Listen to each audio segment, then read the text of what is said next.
Welcome to the Boneyard with Steve Robertson. As always, I am your good friend and host, Steve Robertson, here on the Maroon Friday edition of the Yard. I don't know how long we go today. Probably won't go the full 90 minutes. I got some things I got to do. Try to get out and enjoy the city of Knoxville with the wife before we go cover Game 2 of the series between the Bulldogs and the Tennessee Volunteers. We'll recap our ball game. We'll look around the league, talk a little NFL draft.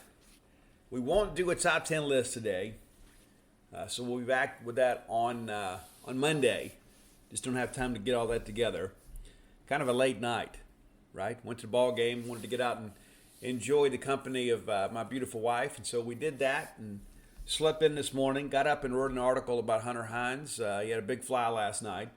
Very disappointing in many respects was the ball game last night. Was pleased with the fight, but here's the deal.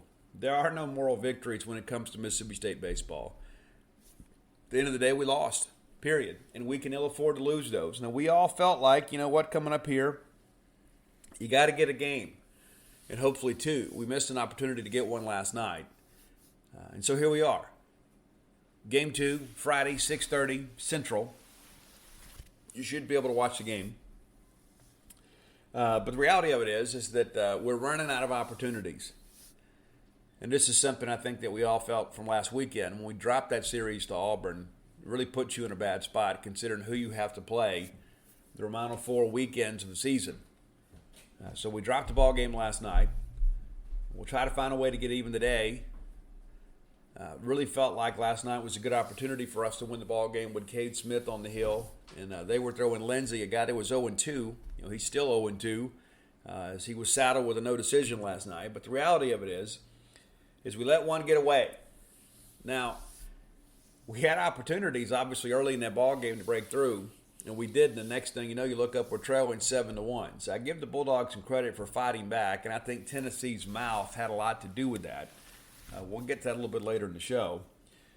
Hey, I think if nothing else, we showed that we can play with these guys. And I know Tennessee hadn't had the year that many people anticipated them having, but that said, they got some dudes on this team. It's a very talented team. I'd venture to say it's a more talented team than Mississippi State. I don't think that's a hot take, especially on the mound.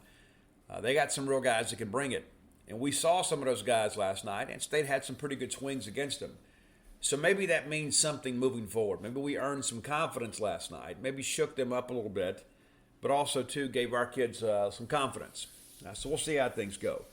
I want to thank our friends at Bulldog Burger Company, longtime sponsors of this show. I love Bulldog Burger Company. I know you do too. Go by and check them out next time you're in town. Listen, I'm a big proponent of the spring rolls. If you want to change that up a little bit, maybe get that pork belly and chorizo nachos. Really, really nice portion there. And as always, good seasoning, good taste at a good price. That new Mississippi barbecue burger, it's absolutely outstanding. Absolutely outstanding. Be sure and check that out next time you come to town. The great restaurant quality hamburgers, one of the fine delicacies we offer ourselves in life. And you can get that at 3 great locations. University Drive in Star Vegas, Gloucester Street there in Tupelo, Lake Harbor Drive in the Ridgeland Flowood area. And again, I'm a proponent of the spring rolls, but I've become a huge advocate for dessert to go. So maybe get that chocolate shake. I got Nutella last time. Nutella shake to go. Or maybe get that chickpea bread pudding and bring it with you. And some live music coming up in Tupelo. Be sure and be mindful of that. I'll remind you, I'll give you all the details again on Monday. But live music becoming more of a thing there at the Tupelo location of Bulldog Burger Company.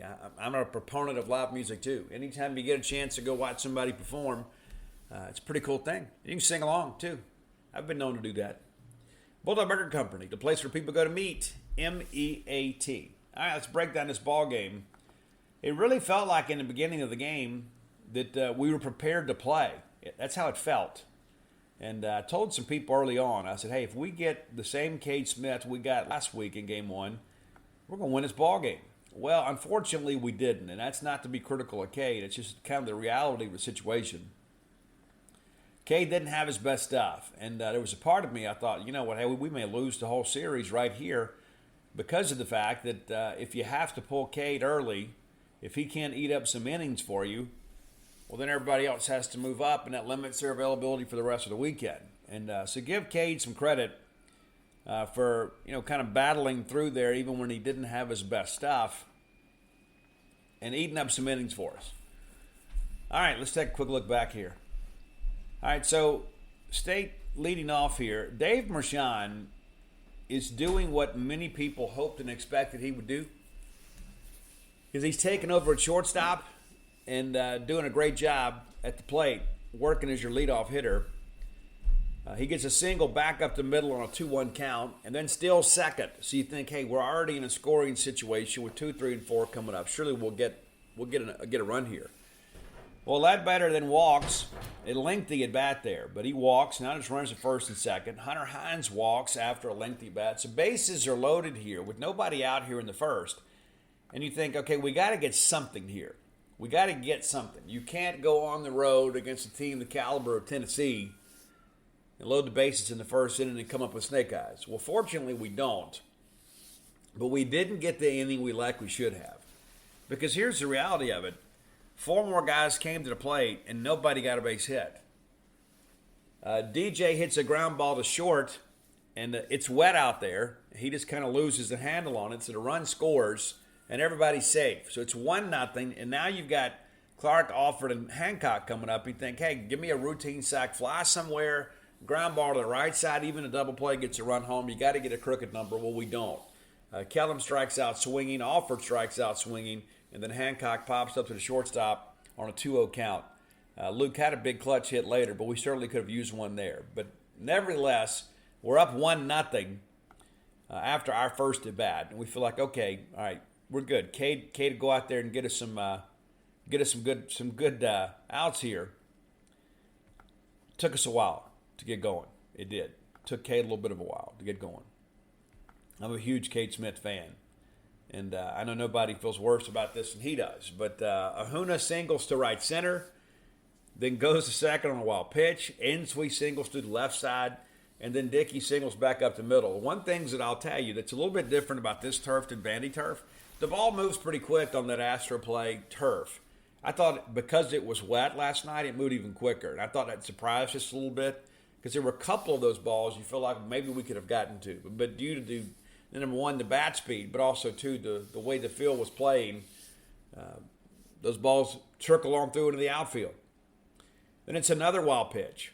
And so, on Dickey's single, the run scores, and a wild pitch allows everybody to move up, and Inslee scores. Now it's 2-1. You walk Blake Burke, which isn't necessarily the worst thing, and you get more to strike out swinging. So you think, okay, maybe we can navigate through this here. And without any further damage. But ground out to first. Luke's all over that. But the run scores, makes it 3-1. And then Zane Denton singles to right field and chases Burke in. So that walk does come back to hurt you. And then it's a pass ball. So we had trouble, pitching and catching here a little bit here. We hadn't had those issues in a while. And I think some of it had to do with the weather. Ross did settle down after that. But in many respects, damage is done. It's a 4-1 ball game. And I'll be honest with you, I was thinking, even though I was on press row, there may be a lot of other places I'd rather be right now. We get Stark to ground out to third and get out of it. It's 4-1. And it just felt like it wasn't just the fact that it was 4-1. It's how it became 4-1. We didn't pitch it well. We didn't field it well. We didn't catch it well. And give Tennessee credit for putting the ball in play, but a lot of these issues were self-inflicted. All right, top of second, Amani Larry grounds out to short. Heifel grounds out to second. Mershon, 2 for 2, singles back up the middle. Doing a nice job for us. Really is.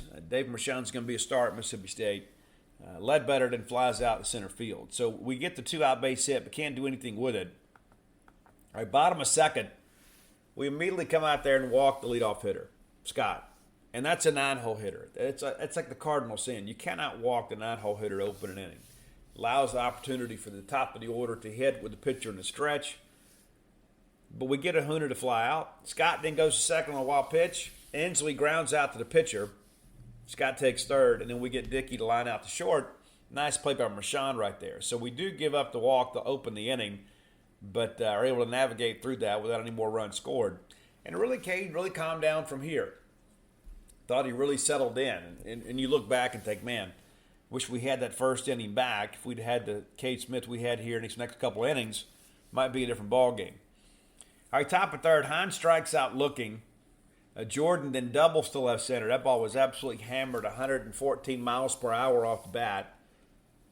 Clark fouls out outside of third for a while. I thought that ball was going to push into the stands. The wind kind of kept it in play. And then Alford grounds out to short. So we don't do anything with the one-out double there. And in a 3-1 ball game, those are the kind of things that really get you. You got to be able to find a way to push those runs across. All right, bottom of third, we get a foul out to left. Burke, we did a pretty good job against Burke for the most part.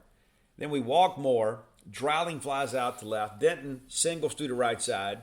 And then we walk Stark to load the bases. But we're able to get Scott to strike out swinging. So again, traffic on the bases here and a couple walks in the inning.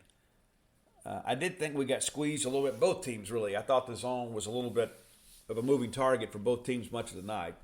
All right, top of the fourth, Hancock grounds out to second. Larry singles to the left side. Really nice at bat here for Amani, too. He gets down 0-2, and he kind of works it into a manageable count where he can get a pitch he can hammer, and he does. He pulls that ball through the left side and then goes to second on a wild pitch. So it's not just us, even though it's happening with greater frequency with us. It's not just us. The problem is we couldn't get the big hit to get this run in like Tennessee did. Heifel grounds out to second. Larry moves over to third, and then Rashawn hits the ball really well, but it's a fly out to left field. But nice to have had another one of those little singles back up the middle, wouldn't it? All right, bottom of four, best inning for Cade. He gets a Hooner to strike out swinging. Inslee flies out to center. Dickey then singles to right center, and we get Burke to pop up to second. So again, the 2-out single there, but we're able to pitch around that. Top of five, we're just kind of listing along here. Ledbetter grounds out to second, Hines flies out to center, and Jordan grounds out to third. You know, those guys hitting 2, 3, 4, they've got to be able to carry us a little bit. And here's the thing, too. If you can't hit elite SEC pitching, you really can't hit. That's just the reality of the situation there. I know a lot of guys in high school that can hit non-district pitching. When they get in the district, they disappear on you. We need our stars to shine the brightest on the biggest stage. All right, bottom of five, we bring in Tyson Harden. And this move was one I kind of questioned at the time. Many of you did as well. Probably should have asked Labonis about it in postgame. And that it's not, Tyson Harden just is not quite ready yet. And you think this game, the lead in this is not unsurmountable. It's just a 4-1 ball game. And I understand we're trying to eat up some innings here. But I think when the game is still in doubt, maybe you ride with somebody else. And I understand our options are somewhat limited, and you don't want to throw your better arms in a game where you're trailing. I understand that. But I did think Harden being the first guy to pin, I kind of question it a little bit. And again, I think he's a great kid. He's working hard. They've changed his arm slot a little bit. They got him working on a sinker. And he comes out and does a really good job here and gets Christian Moore to strike out swinging. And then we walk Dreiling. And we get a fly out to Denton. And so automatically you're one pitch away from getting out of this thing. Yes, you've had the walk. However, you got a couple of non-competitive, non-productive outs here. And then Stark doubles to left field, which sends the runner to third. DJ's on that ball really quick, too. If it's not DJ out there, if there's some other guys out there, the run's going to score. But DJ gives us a chance here. And then Scott singles through the left side. And then DJ overruns it or loses the handle on it. And so 2 runs score on the play. It's now 6-1. And then Ahuna doubles to right. It's 7-1. And here we all feel like the ball game was over. I did. You did. Tennessee did. The good thing is our players didn't. And we got a little bit of a wake-up call later in this ball game. But at 7-1, I thought, hey, this game is in hand. We're in the middle innings. We're probably not going to throw a quality arm the rest of the way. All due respect to everybody on the roster. But the reality of it is I think we all felt like, you know what? We just need to manage through this game and try to win another one. We get Inslee to foul out the first. So 3 runs, 3 hits, 1 error, and 1 left on base in the inning. But it really felt like the ball game was over. Our top of 6, Kellum Clark with a nice at bat here, singles to center field.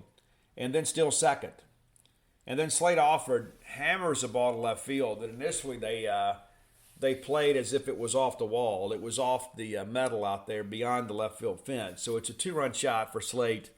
Makes it a 7-3 game. So we're almost back to where we were. Before we were down 3. Now we're down 4. But you feel like, hey, it's still within striking distance. Maybe you're not going to win this ball game, but it's not one of those games you look at and say, hey, this thing is over. Nobody's going to give up down 4 runs in the 6th, nor should they.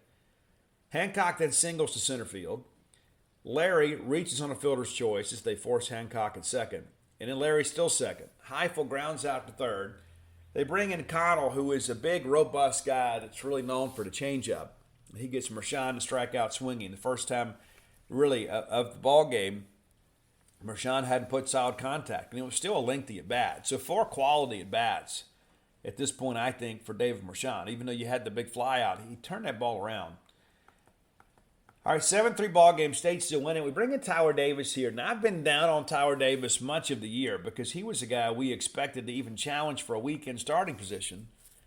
And he hadn't even been able to be a quality long reliever for us. But his best outing, I think, in the uniform. And again, I've been down on him, but I got to give him credit. I thought he pitched really well. And so he comes in at the bottom of 6. He gets Dickey to strike out swinging, gets Burke to ground out to short. Then there's a 2-out walk. And we know what those are. Those are satanic. And that's a lengthy at-bat to Moore. And they pinch hit for Dreiling and bring in Merritt, who factored in later, and he flies out to right. So nice, clean inning for the most part here for Tyler Davis in the 6th. All right, top of 7. State gets some things going here. And, Connell's out there, and Ledbetter absolutely ropes that ball over the right field wall. Colton has kind of been up and down, but he's had some quality at-bats even during this stretch where he hadn't carried the team. But a nice home run there, 7-4. They go ahead and make a pitching change and bring in Combs, kind of an unorthodox pitching delivery from him. And he was a guy, too, kind of in the middle of some stuff, and we'll get to that a little bit later. He gets Hunter Hines to strike out swinging. Jordan flies out to center, and this is when things got a little chippy. I mean, it's a 7-4 ball game. It's not like it's 10-1 or something like that. The pitcher said something, and so DJ said something back, and then the Tennessee catcher had something to say, and then Lamonis comes out, and the officials get involved, and the cooler heads prevail. But this was really where I thought the game turned.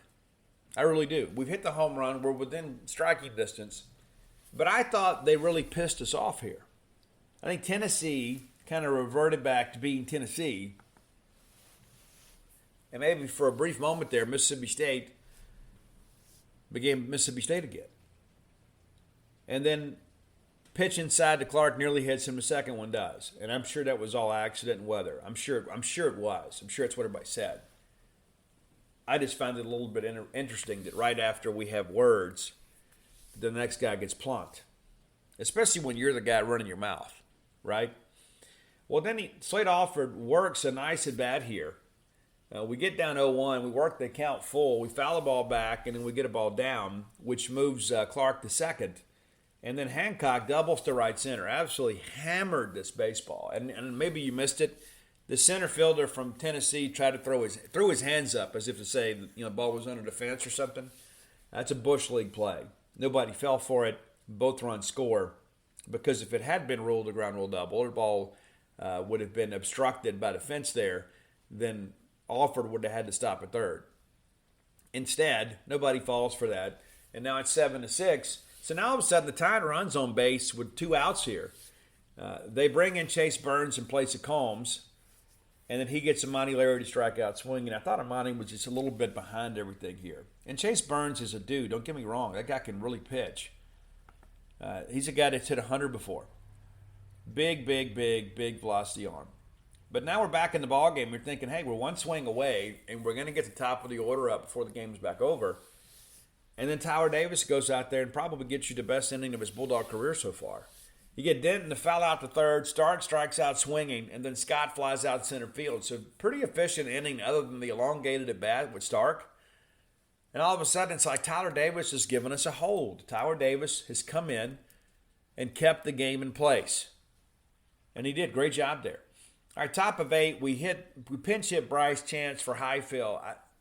I know you want to get Bryce in the game. I just think it's a tough order to come in there and ask him, hey, you've been on the bench, and hey, here's 99. Go hit it. Thought he was a little bit overmatched there. And especially, it'd be one thing if he'd been in the flow of the ball game. It's tough to grab a bat after being cold and then go out there and face a guy like Chase Burns, who's ultra talented. Mershon then flies out to right field. Another ball that was hit exceptionally well here. And I referenced that in my article about Hunter Hines for a couple things, okay? A couple reasons why. Dave Mershon is a small kid. I mean, he is. And he probably wouldn't like me saying that, but I think he knows the reality of his height. He's not a guy that spent a lot of time in the weight room. He's only going to get stronger. I don't know how much bigger he's going to get, but he's going to get stronger. And he turns around a 97-mile-an-hour fastball right here. He gets down 0-2 in the count, takes a couple sliders, and then he gets a 97-mile-per-hour fastball, and he hammered this baseball as much as he can. The problem was he rifled it right to the right fielder. I mean, that ball's 10 feet either way. It's extra bases. Now, granted, there are 2 outs in the inning, but I thought that swing maybe gave us some confidence because you see Amani strikes out swinging, Chance strikes out swinging. They're not bums, right?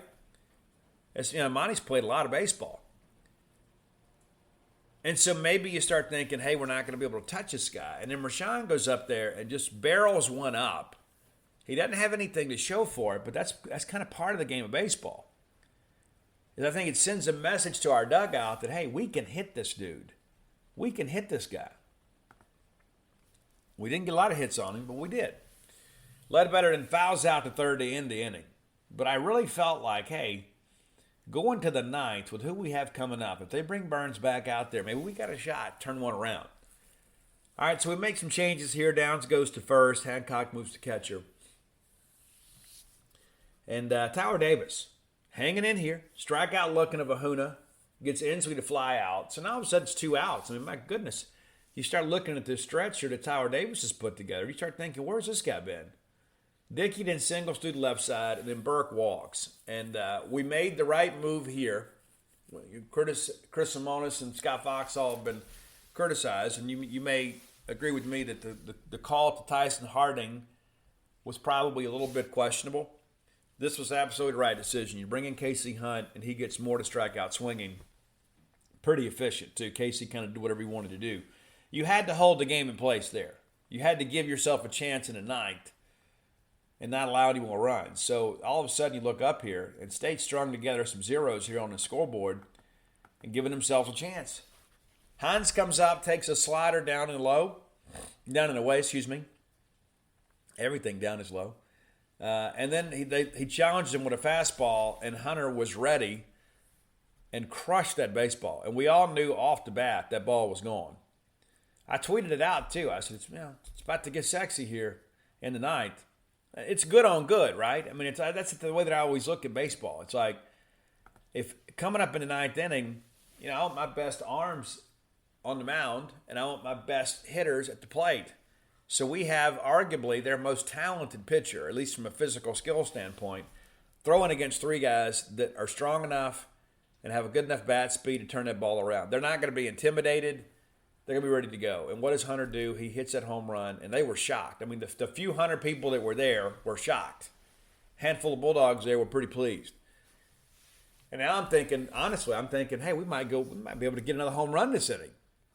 You got DJ, Kellum, and Slate up there, and Slate's already hit one. Kellen's rifled a couple balls. DJ's hit one really good, that 114-mile-an-hour double. And so you start thinking, if this guy throws a fastball at the wrong guy here, we could take a lead here. But instead, Jordan pops up to short. Kellum strikes out looking, and Slade struck out looking. And you hate that. You do. You hate that. You really do. But nevertheless, we're tied. How much better would we all felt with a lead? We come all the way back there. Bottom of 9. Merritt comes in and home run. He takes the ball low. The very next pitch, he hits over the batter's eye, and we lose in a walk-off. And it stinks. It really does. And I can sit here and tell you, you know what, hey, we didn't quit, and we didn't. I can tell you we had opportunities in this ball game to take a lead, and we did. But the bottom line is that's all details, and the fact that we lost. And again, we're running out of games. And when you have a game like this where you have a chance, especially when you battle back the way we did, after the 5th, we outscore them the rest of the way.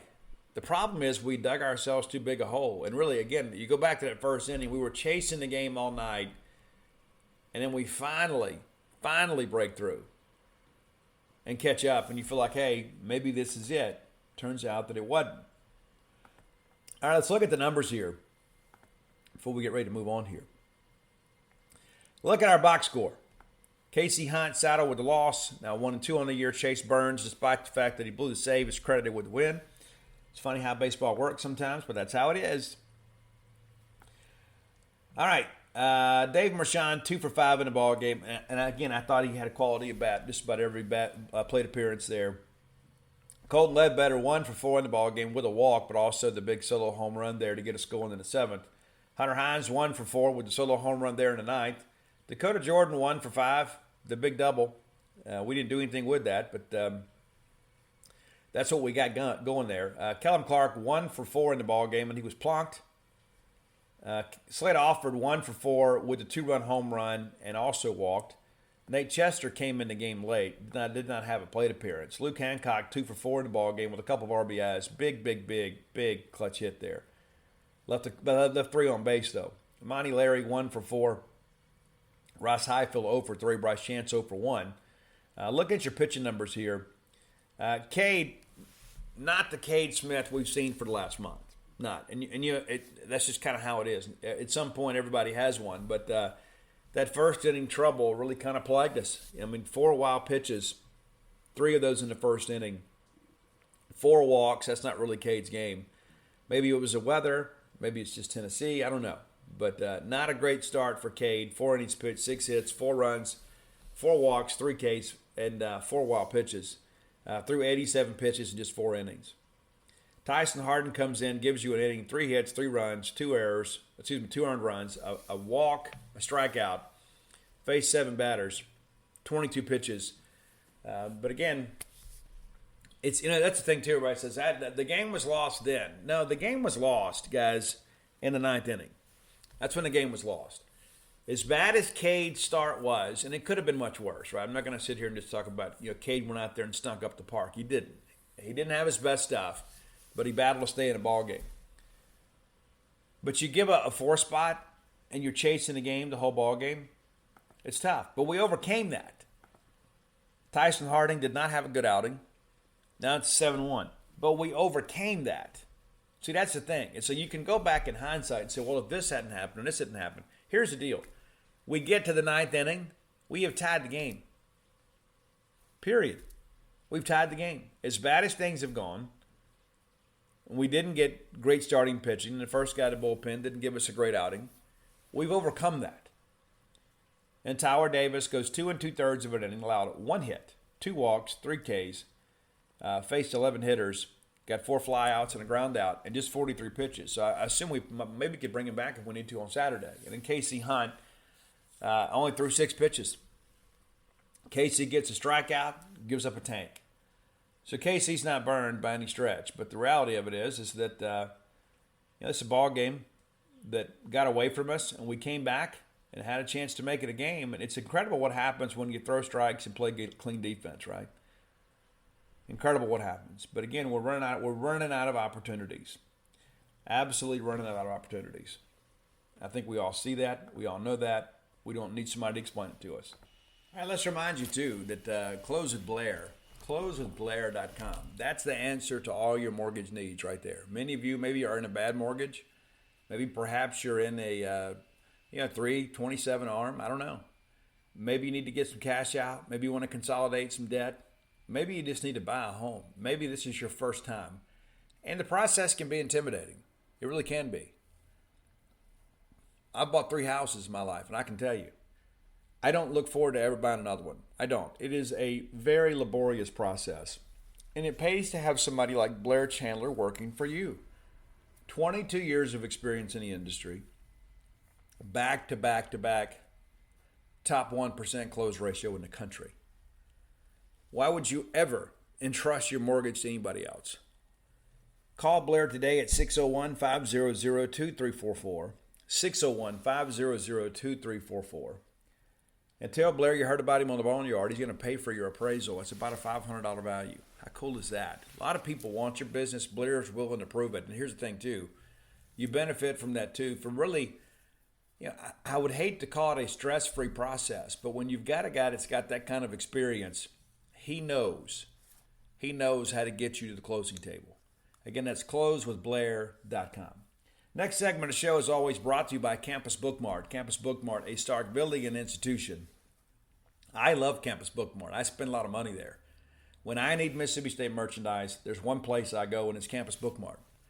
It's not just because of the great selection, the good pricing. It's the service. I like doing business with Bulldogs, and that's what you're going to do at Campus Bookmart. A lot of people out there are trying to sell you Mississippi State merchandise. You never know where that money's going to go. Good chance that you buy it at Campus Bookmart, that money's going to go back to the university in some respect, whether it be them buying tickets themselves or them buying merchandise. These are Bulldogs.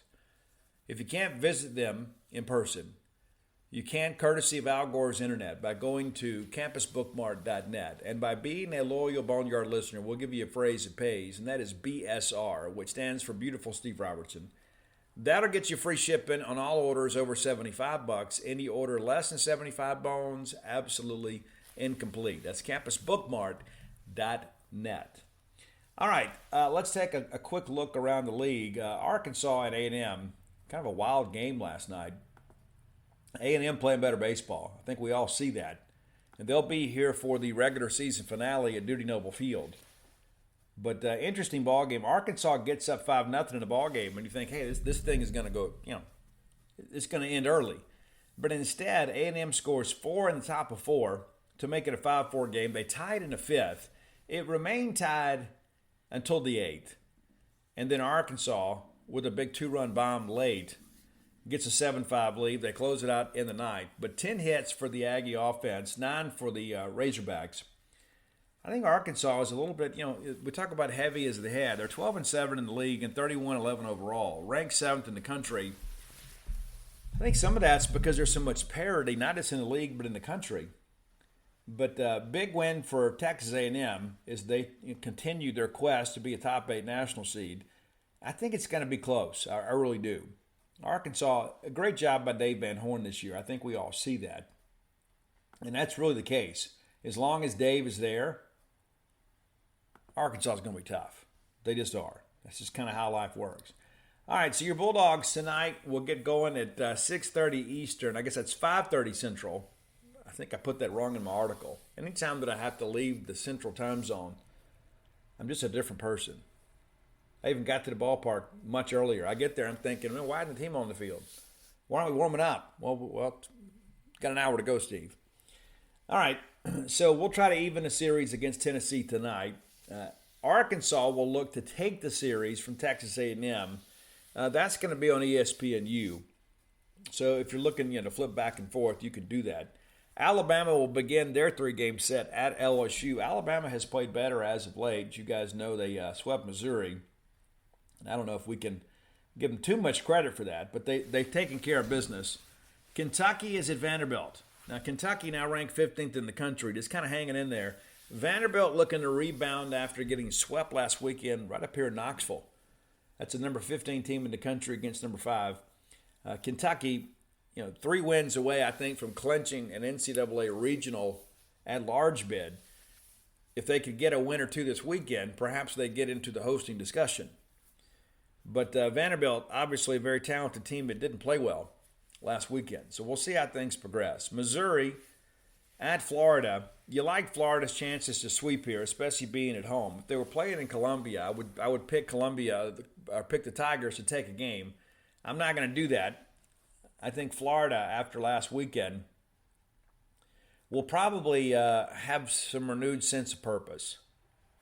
Auburn's at South Carolina. Of course, Auburn drops a midweek game with Troy earlier this week. South Carolina might be the best team in the country. And you said, but Steve, why are they third? Well, I honestly believe had LSU and South Carolina played Game 3, I think South Carolina have taken the series. And, of course, that's just conjecture on my part. But I like South Carolina to take this series. I think they may even sweep. We'll see. Auburn, kind of pieced it together last weekend. But let's be honest. Auburn won that series because of Mississippi State's inability to execute at times. Georgia, of course, at Ole Miss. The big news out of Oxford is Hunter Elliott. Hunter Elliott not going to make his start in the rotation this weekend. There was a lot of discussion after he went down after the Delaware game that he should probably go ahead and have the surgery. He's not draft eligible this year. That would have given him the opportunity to go ahead and have the surgery and begin to rehab. They elect not to do that. And now statement yesterday by Mike Bianco, I'm not sure who gathered the statement, but it was all over social media, that he is going to miss his start and then be reevaluated by his doctors early next week, which tells me, again, that he's not right. I mean, you don't have to be a orthopedic surgeon to understand that. Things are not right with this kid, and we don't wish ill will on anybody, especially pitcher. And that's the thing, because the recovery time when you have arm trouble is very extensive. It's not like tweaking a hamstring or pulling a muscle. When pitchers get hurt, they're usually out for a while, a month or more. And Hunter has been out since the opening series against Delaware. And then pitched last weekend against LSU. Did not have a good outing. And now he's had some issues since then. So we wish him the best. I like Georgia to take this series. And listen, that's not, brain surgery. Georgia is going to be able to pitch it. And there's not a lot of length in this Ole Miss lineup. And so I think if they can navigate through those first four hitters more times than not, they're going to win the series and feel pretty good about life. And so I like Georgia 2-1. So here are your winners this weekend. I picked Tennessee to take it 2-1.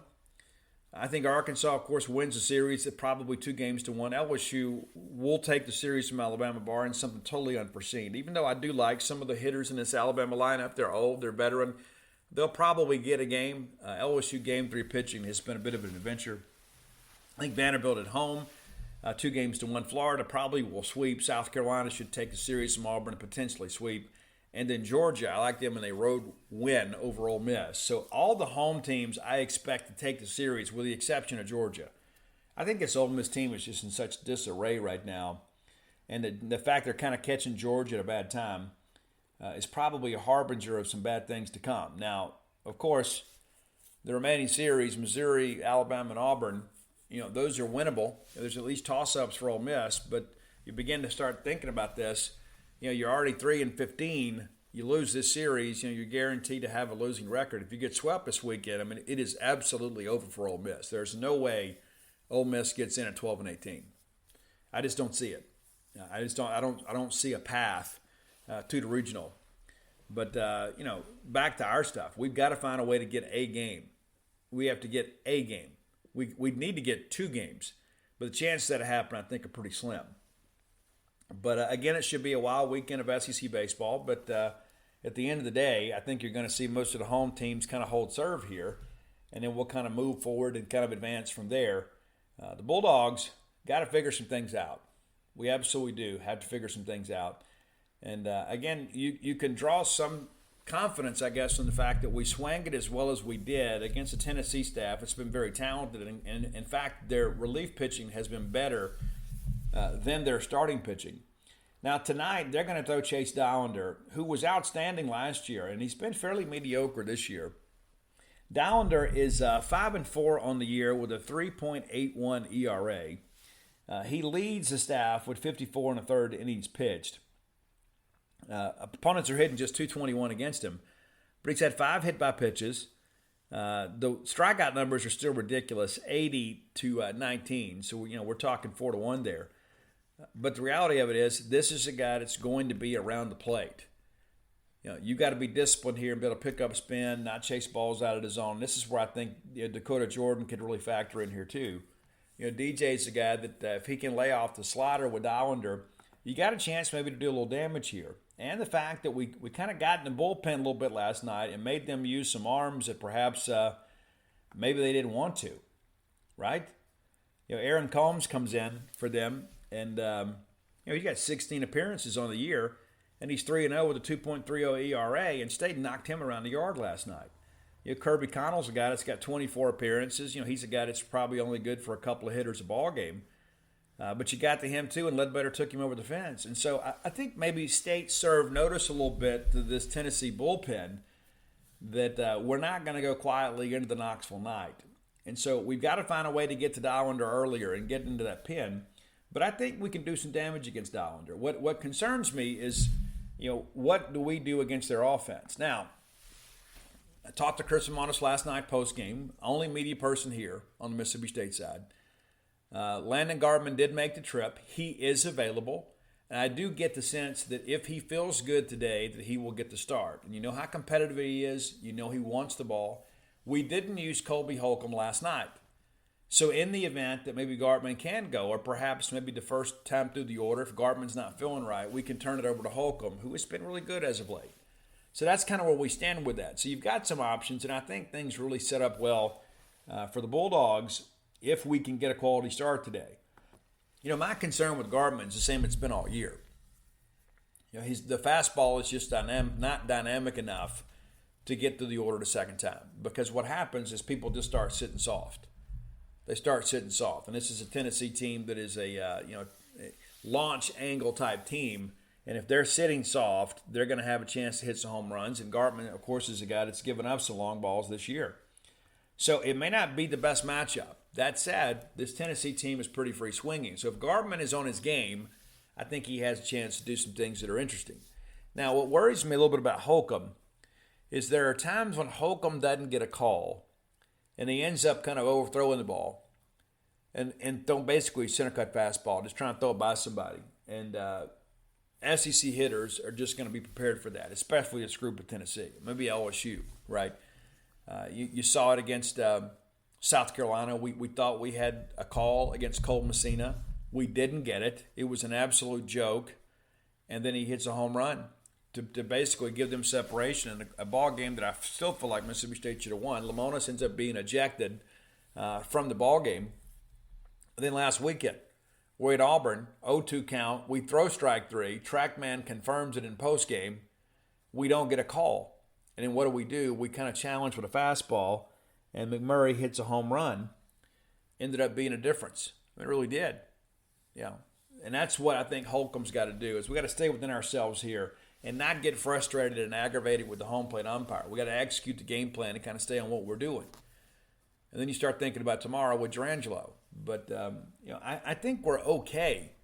Of course, our objective is we got to get a minimum of one. In order for us to get two, we're going to have somebody step up in that bullpen and eat up some innings and post zeros on the board to give us a chance. I do think this Tennessee pitching staff can be had. I think they're a team that's kind of filled with bravado, and I think that spills over to the pitching staff.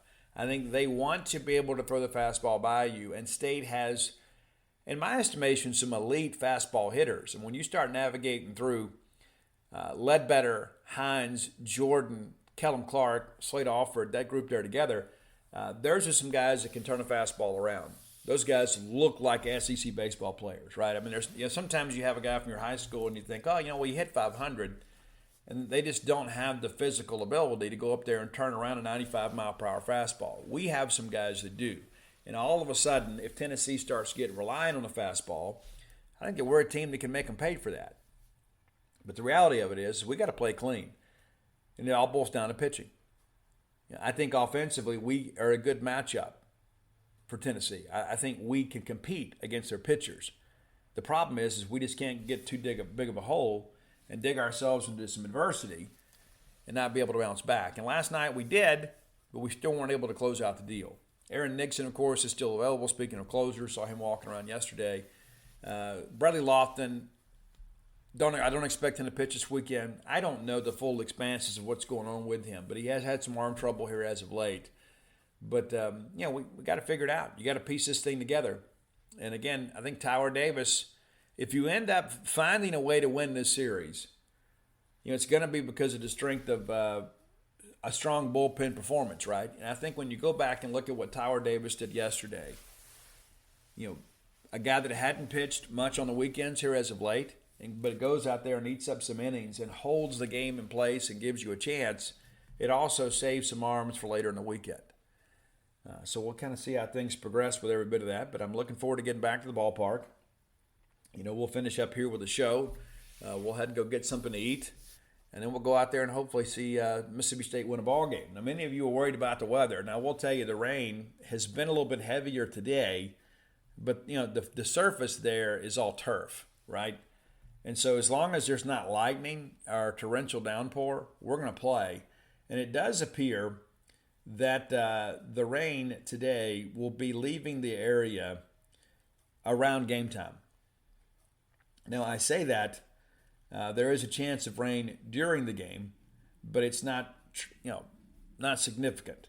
It's 30 to 40% chance. But it is supposed to rain throughout the afternoon and then clear out around 4 o'clock local time, which will be 3 p.m. Mississippi State time. And then right around 6 to 7, we're supposed to get a little more rain. But the chances of that are less than 50%. And then it clears out beyond that.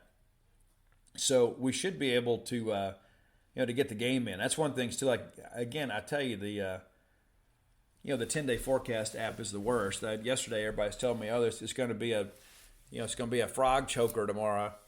And it never rained hard here in Knoxville the entire day. It's just kind of a light, intermittent rain. I think when we got to the field, maybe it rained steady for maybe 5 minutes, and that's it. So don't look at your weather app and say, hey, here's what's going to happen. We got boots on the ground up here, and I can tell you, like today, this morning, we have had some rain, but the rain is stopping, and it's supposed to be kind of like it was yesterday the rest of the afternoon. And so we'll see. So I wouldn't rule out a delay this evening, but we should get the ball game in without a lot of anxiety or trepidation. So we'll look forward to that. And it looks like most of the heavier rain is trending north of us. So, that's a good thing. And then Saturday's forecast is great. Low at 50 and a high on 75, and should be a partly sunny sky. So, again, you may push the game back a little bit, or you may have a delay this evening, but the reality of it is we will get a ball game in tonight, barring something unforeseen, and we'll be able to play tomorrow. There were some people earlier this week didn't think we'd be able to play at all. Again, the 10-day weather app is the ruin of modern-day society. It really is. There are a lot of people. I have friends that came to the game and said, hey, with some other friends that didn't make it, they were worried about the weather. Well, stop looking at your app. I mean, honestly, it doesn't make a lot of sense. But again, we'll kind of push forward and get ready to go here in a little bit. But enjoying the time up here with the wife. And if you are on the fence about coming to the ball game tomorrow, I'd encourage you to come. It's always a great thing to be able to support the Bulldogs when they're on the road. I think that's an important aspect of fandom. It's not just going to Duty Noble Field. Your team needs you all the time. And that's one of the reasons we get out and cover as much as we do. We have provided unprecedented baseball coverage of Mississippi State over the last several years. And you can count on one hand how many games that I've missed in the last 4 years. And Dave Murray's picked me up in some games that I've missed. And so, I will not be there for the A&M series, which could be a huge one for us. But, if I live to May 15th, Dana and I will be married 30 years. And so we're going to go take a great trip together. And just enjoy being married. And she loves Mississippi State baseball as much as all of you do, if not more so. And I can promise you, even though that we will not be in Starkville, we'll be keeping up with baseball. She won't have it any other way. And that's kind of how I feel too. We'll probably be at dinner with the game upon our phones. But the reality of it is that there's some big games left to play. We got to find a way to win them. All right, final segment of the show brought to you by Portico. Portico, obviously, a great place to live. I've told you guys before, if you're moving to Starkville or contemplating making the move, look no further than Portico. Very easy to find. Turn off 82 on a 12 like going to campus. Very first right is Pat Station Road.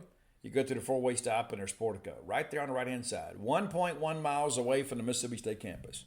How cool is that? Easy to find, easy to get to, and Brooks is going to make it easy to buy. Call Brooks at 601-416-8075. Again, that's 601-416-8075.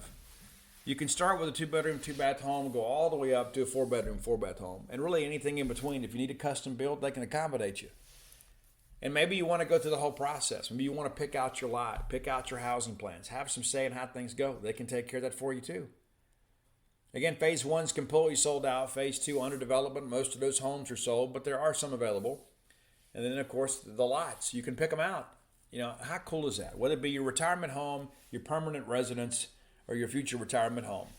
There's a place for you at Portico. Make Portico your next move. All right, big news on the football side. NFL draft is going on, as you guys are aware. I think Emmanuel Forbes might have actually gone a little bit higher than we anticipated. I had one area scout from the Green Bay Packers that told me some time ago, if Emmanuel Forbes is there when they get a chance to pick, that he is going to stand on the table for them to take him. Now, of course, Packers drafted 13th and didn't take him. But there on the 16th pick, Emmanuel Forbes is picked by the Washington Commanders. So he'll be there with Montez Sweat. Of course, Montez, I don't recall the contract situation there, but you got Bulldog fans. My friend Craig Carter, the only Washington Commanders fan that I know in Mississippi. Back when in the Joe Theismann, John Riggins, Dexter Manley days, Darryl Green days, we had a bunch of Washington Redskins fans because we have a bunch of front runners in the state that just jump on whoever's winning. This is my team. But Emmanuel Forbes is in line for a huge, huge payday. And the thing that I'll tell you, too, about Forbes, this is a guy, too, that's going to play for Ron Rivera, a guy that obviously has played at the highest level, played for the Bears, a guy that knows defense. And so the reality of it is that he knows what Forbes has. He knows what Forbes brings to the table.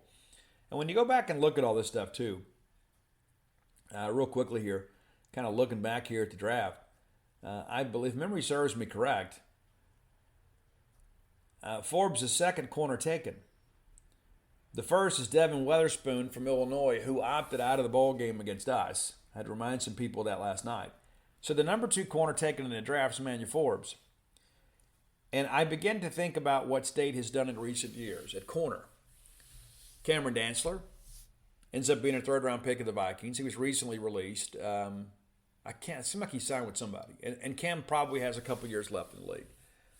But I don't know that Cam is the athlete that Forbes and Martin Emerson are. Martin Emerson goes early, goes to the Browns, has a really good year, and will probably be in line for an extension here in the next year or so, provided he stays healthy. And now all of a sudden you get a first-rounder in Forbes, and you start thinking, all right, Darcel McBath is doing a good deal here, right?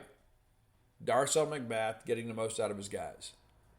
Now, give Terrell Buckley some credit for going out and signing those guys. But the reality of it is those guys have come in, they're signed on potential, and then drafted on production. And that's what happened with Emmanuel Forbes. And I'll be honest with you, I wasn't sold on Forbes as a high school junior. I think when I saw him, he was about 135, 140 pounds. And he was thinly framed. I'm thinking to myself, this kid's never going to be able to carry the weight required to play a physical brand of corner in the Southeastern Conference. Now he gets a first-round draft pick. So he's made a believer out of me. And as Ron Rivera said yesterday, he's a turnover machine. The guy has great awareness, great ball skills, and with that catch radius he has, if you get sloppy over there, he's going to pick it off. I'm eager to see how he does, but I'm so incredibly proud for him. There are a lot of people that have come through our program that are great ambassadors for Mississippi State. There are a few that are better than Emmanuel Forbes. This is a young man from a great family, very well-rounded, a guy that understands what life is really about. He's not a guy that's going to go out and go buy a Bentley and go blow his money. He'll probably go buy a pickup truck and put some rims on it and jack it up a little bit and put his camouflage cap on and feel good about life. Emmanuel Forbes is a Mississippi State success story. And we'll have some other guys drafted, but probably on day 3. I don't know if we have anybody go in the second round. But running down the numbers here for you real quick, in case you didn't keep up, a lot of these guys that got drafted yesterday we're very familiar with, including the first overall pick, Bryce Young. And you may have saw Matt Corral's tweet about that, or Instagram post, whatever it was, it made the rounds. Guys, Bryce Young is a better prospect than Matt Corral. Somebody brought that up on the message board saying Matt Corral was better than Bryce Young, and I'm just going to tell you that's just not true. That's just not true. And the fact that the Carolina Panthers are willing to go out there and spend the first overall pick in the draft tells you that they don't think Matt Corral is their future. Now, Matt will get picked up by somebody. He's a talented athlete. He killed us, especially those last couple of years. But the reality of it is his days in Carolina are probably numbered, and then going out and saying some things on social media that could be misconstrued. And maybe they're not misconstrued. Maybe they're just cryptic messages that aren't so well intended.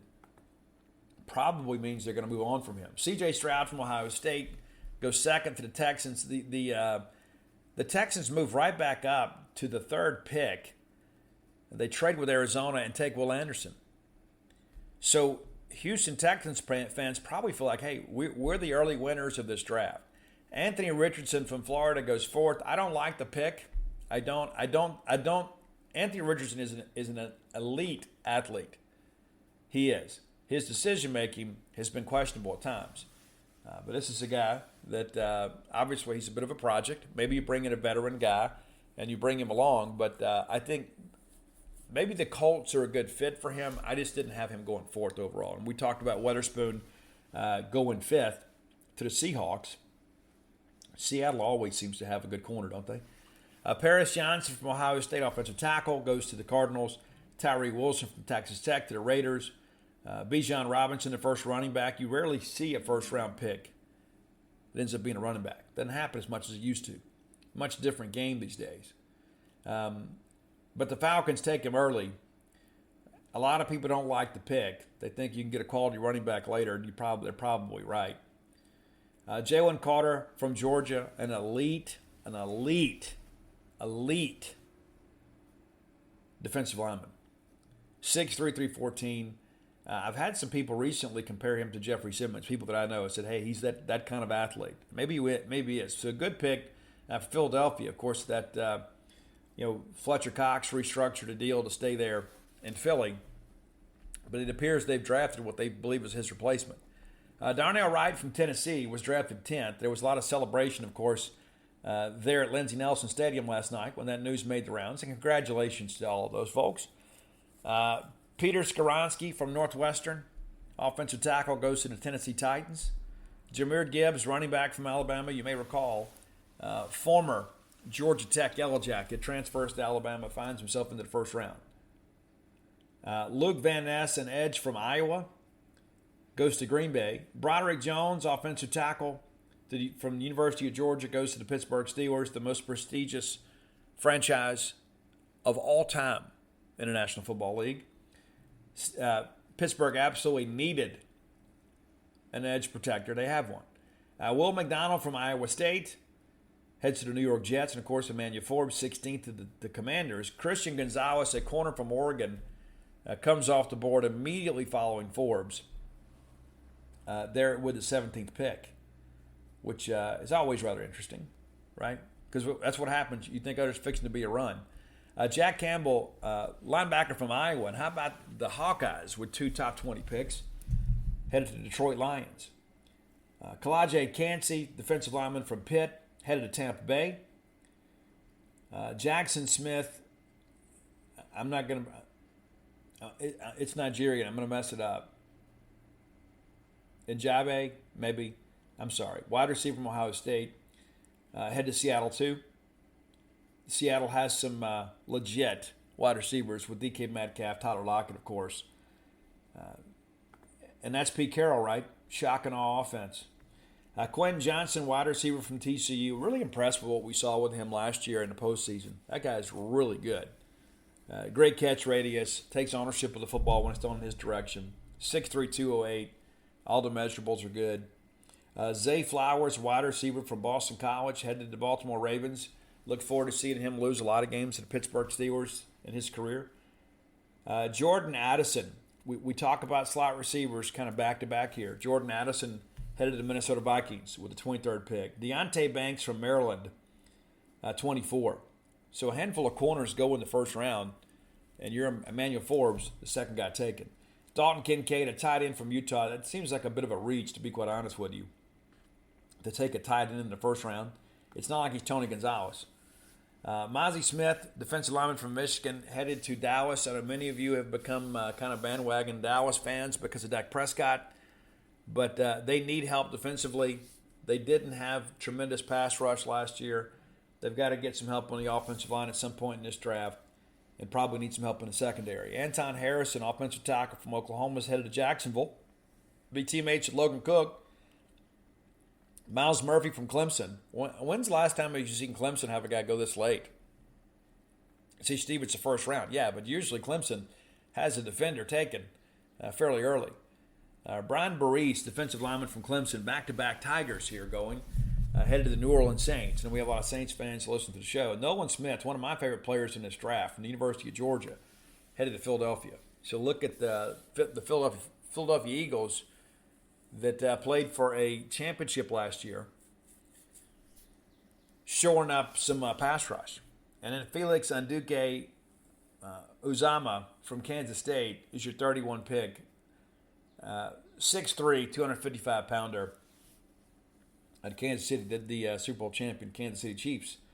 All right, so that's your first round. And, of course, they'll get to the second round today. And then, of course, we'll have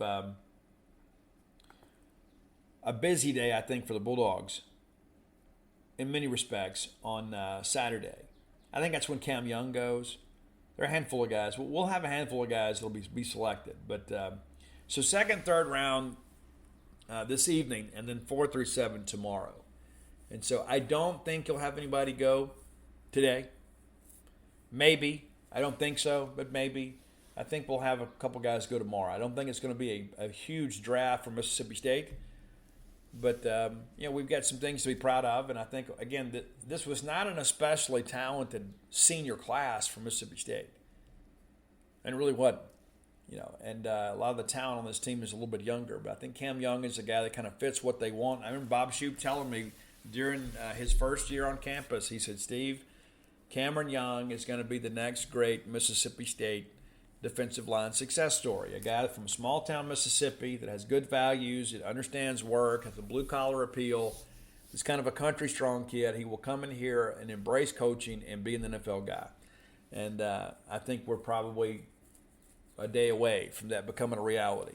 So I give Shoop a lot of credit for identifying that. And of course, Cam Young was a guy too. A lot of people took a flyer on late, and Cam was so enamored with his own word. He had told, I think, the coaches at Mississippi Gulf Coast Community College he was going to go down there and play. We had to beat off Gulf Coast Community College. Or beat out, excuse me. I don't want to have a Robbie Falk moment. But the reality of it is that, we've got some dudes that can play a little bit. And, we'll see how things progress. But I don't expect to see a busy day today for State. Could be. Could see one guy sneak in, but I don't think so. And I tell you this, it's interesting. A lot of people, I guess it's back-to-back years now, that Mel Kiper's projected number one pick didn't get picked in the first round. Of course, it happened to Matt Corral last year. It happens to Will Levis this year. And the thing, I think I'm a decent evaluator. Obviously, I'm not on the same level as the guys in the National Football League, but we all saw the same thing. And we had this big discussion last summer. I kept telling everybody, he's the number one pick in the draft. There's no way that guy's going to be the first pick in the draft. And he wasn't even taken in the first round. And on the human side of that, you hate it for him, right? I mean, it's like he didn't invite himself to the draft. He has an agent. He has a rep. People are speaking on NFL teams. And, so he goes to the draft and he has to sit there. Can you imagine how awful last night's sleep was? Now, of course, he'll get drafted today. But the payday is much different than it would have been. So, I mean, you like to be right, but you hate that things went as bad as they did for the young man. I mean, it's terrible. If you're a Steelers fan, I'm looking at Joey Porter here. Joey Porter Jr. That's a guy, too, you'd love to have. But not just because of the fact that he's got connections to you. But kind of looking down the list here, you would think they'd make this stuff so much easier to watch, easier to follow. They really don't. They don't make it as easy as it should be. With all that we have, all the technology that we have, it ought to be easier to search this stuff the way you want it to be searched. But, Manuel Forbes, according to some people, they had him as a second-round grade. He goes in the first round. We always felt like it'd be first, maybe second round, but we knew that he wouldn't make it to day 3. But really happy for him. But, some names out there, obviously, that Byron Young from Tennessee, that's a guy that will go today. Like him a lot. And then Byron Young from Alabama. The pride of West Jones High School. He'll have an opportunity to go. Cedric Tillman from Tennessee, another guy that's projected to go here in the second round. And here's the deal, too. There's going to be a run on Alabama players just because of the fact that Alabama's become such a football factory. right? It'll be interesting to see what happens to Zach Evans from Ole Miss. Does he go today? I would say probably tomorrow. But that guy's a good player. He's had a lot of off-the-field issues, though. But that's a guy that'll be drafted, and maybe one of the only Rebels drafted. Jonathan Mingo, I think, is a guy that probably goes maybe tomorrow. But that's a guy, too. Jonathan Mingo, good dude, man. He's just one of those guys that got bit by the injury bug a handful of times. And he would have had a much better career if he'd been able to stay healthy. Nick Broker, of course, from Ole Miss. One of the top offensive linemen in this draft. Maybe that's stretching a little bit, but he's a guy that'll go probably in the third round, maybe the fourth. We'll see how things go. I'm just flipping through here, just kind of see names that we know here, the available prospects. A bunch of guys from LSU. And that's what happens too, right? When it gets down to two people that are similarly situated, you take the one from the college program with the greater pedigree, right? Tyrus Wheat is a guy too that I suspect will go tomorrow. Most of the mocks have him going in the middle round, so I don't think that he's a guy that'll move up at all because he is a bit of a tweener. Cameron Young, again, expecting him to probably go tomorrow. 6'3", 304-pounder. Senior guy. Legit, will work hard. Will go out there and do whatever you need him to do. Those are things you look at. But, we'll see how things go beyond that. There may be some, Bulldogs taken late, Again, looking through here, Otis Reese, outside of the top 300, he was a guy, too, that highly recruited and had a couple of decent games at Ole Miss. He was a guy, too, that when they finally got him eligible, he kind of hit the ground running. Jacquez Jones, former Ole Miss linebackers at Kentucky, a guy that was set to commit to Mississippi State, and then things changed at the last minute. It's funny how those things happen in recruiting, right? He is a guy that's projected to go tomorrow. But we'll see how things go. I'm just eager to see kind of what happens with the Bulldogs as we kind of move forward. But Ty Weed, Cam Young, we expect those guys, to go. Jackie Matthews may be a guy that goes late. We'll see how things progress with all that. But that's the thing is when it boils down to the last couple rounds, you just simply never know. You simply never know how much influence an area scout has, what the needs of the team are. Do they take a guy that's based on the best available player? So you may have some guys there that get some opportunities. But there'll be a handful of guys that will go to camp as undrafted free agents. We'll update you on that as best we can. But that's going to do it for today. If you hadn't done so, go to dogpileofbook.com. You can get most of my sports books there. Stark Villain's out of stock at the website. You have to buy that in stores. But Alpha Dogs, Flim Flam, and Dogpile. And every Bulldog fan needs Dogpile. Everybody. Mother's Day is coming up. Father's Day is coming up. Graduation's coming up. Matter of fact, I signed a whole bunch of books. One lady bought graduation gifts for a bunch of people, and I signed them for all these people. Had to do that for a local store. Bloom's Oleander, available through Amazon.com, BarnesandNoble.com, BooksMillion.com. I'm leaning towards not renewing that printing agreement for next year.